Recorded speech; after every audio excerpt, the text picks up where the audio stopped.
Supreme court ने divorce के कानून में किया बड़ा बदलाव। आखिर ये बदलाव क्या है? डाइवोर्स के ग्राउंड में क्या इमोशनल कनेक्शन का ना होना भी डाइवोर्स का एक ग्राउंड है, या क्या सिर्फ इमोशनल कनेक्शन खत्म हो जाना ही डाइवोर्स का एक वैलिड ग्राउंड है? जानते हैं इस वीडियो में एक केस के माध्यम से।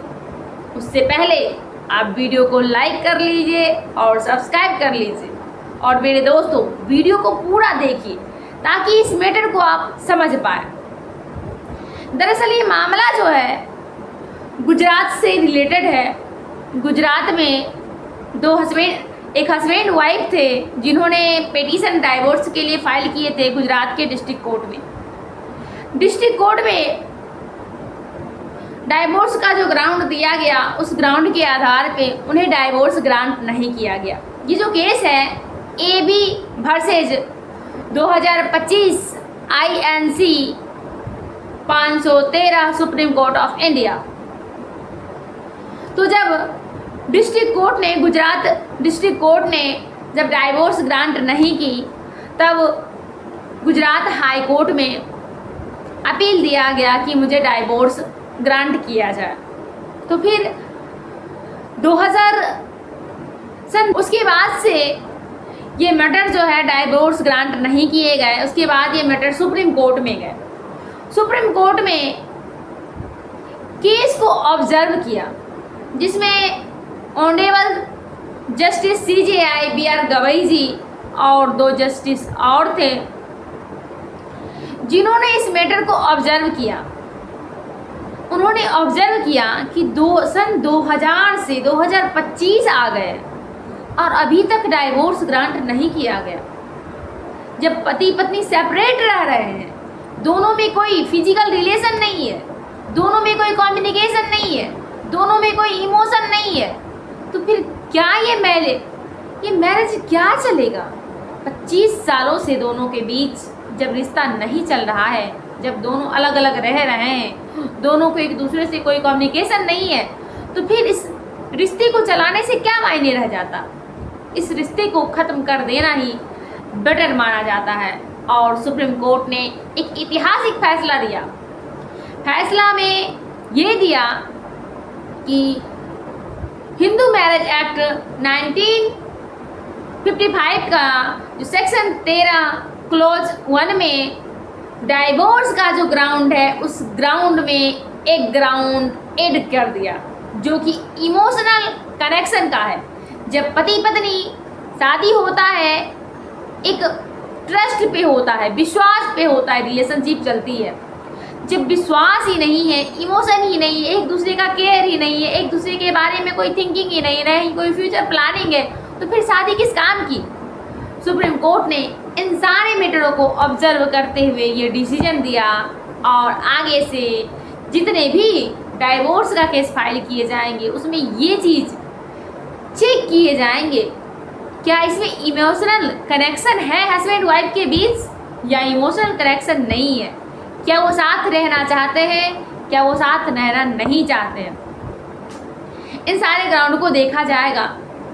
और सुप्रीम कोर्ट ने एक और इस पर फैसला दिया।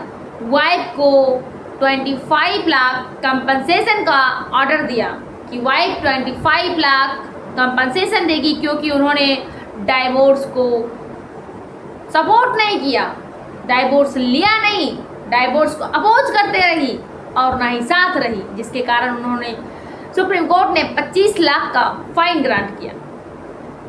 आगे हम जानते हैं कि डाइवोर्स का ग्राउंड क्या है।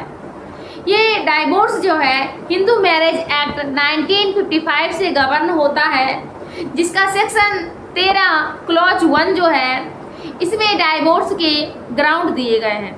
डाइवोर्स के ग्राउंड जो है बेसिकली मैं बता देना चाहूँगी, एडल्ट्री, पति पत्नी के बीच अवैध संबंध, क्रूएल्टी, शारीरिक और मानसिक क्रूरता, डिसीजन, बिना कारण के 2 साल से हस्बैंड वाइफ का अलग रहना, और कन्वर्जन, हस्बैंड या वाइफ कोई भी धर्म को परिवर्तित कर लेना, या तो हिंदू से मुस्लिम में चले जाना, मुस्लिम से कोई और धर्म को बदल लेना। और अनसाउंड माइंड, गंभीर मानसिक अक्षमता बीमारी हो, और वेनल डिजीज, संक्रमक, कोई संक्रामक रोग है, उसमें भी डाइवोर्स का ग्राउंड है। और प्रिजम्पशन ऑफ डेथ, 7 ईयर हो गया है, वाइफ को ये लग रहा है कि मेरा हस्बैंड का डेथ हो गया है, या और सेक्शन 13 सब क्लॉज 2 में हस्बैंड यदि दूसरी शादी कर लेता है तो भी ये डाइवोर्स का एक ग्राउंड है। और वाइफ यदि माइनर है, वो जैसे ही 18 ईयर अब एवं होती है, 18 ईयर्स प्लस होती है, तो वो भी डाइवोर्स फाइल कर सकती है, मैरिज को चैलेंज कर सकती है। ये डाइवोर्स का कुछ ग्राउंड मैंने आपको बताए।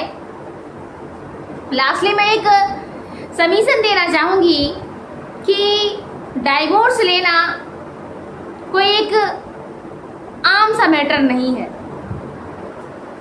डाइवोर्स लेना यूँ तो आसान है, बट डाइवोर्स लेने के बाद की लाइफ जो देखिए, आप देखिए कि अराउंड 100 शादी में से अराउंड 40% मैरिज जो हैं अभी डाइवोर्स के सिचुएशन में आ रखे हैं। और आफ्टर डाइवोर्स उन 40% महिलाओं से जाके पूछिए कि उनकी स्थिति क्या है। वो ना घर की है, ना घाट की है, ना ससुराल में है उनका शरण, ना ही मायके में है शरण। तो मैं लास्टली यही कहना चाहूँगी कि डाइवोर्स लेने से बचिए।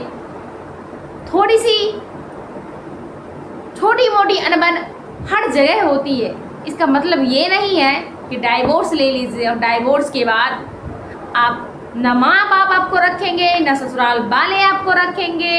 इससे बेटर है कि आप अपनी लाइफ को बेटर थिंकिंग करिए और अपनी लाइफ के बारे में सोचिए। आफ्टर दैट आप डिवोर्स लीजिए। Thank you for today. जय हिंद ऑल ऑफ यू।